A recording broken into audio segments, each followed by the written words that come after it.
Hey guys, welcome back to another tutorial video. So in today's video I'll show you how to fix Substack paid subscription problems.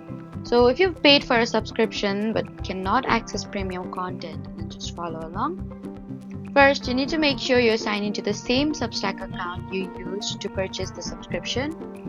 Next, open your account settings and confirm that your subscription is still active.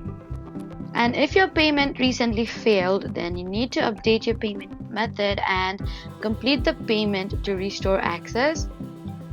Now refresh the Substack app or website by closing and reopening it. And if you're using the mobile app, check for updates in the App Store. You can also try signing in through a web browser to see whether your subscription works there. And if your payment was successful but premium content is still locked, then give it a few minutes for your subscription to sync across your devices. So that was how to fix Substack paid subscription problems.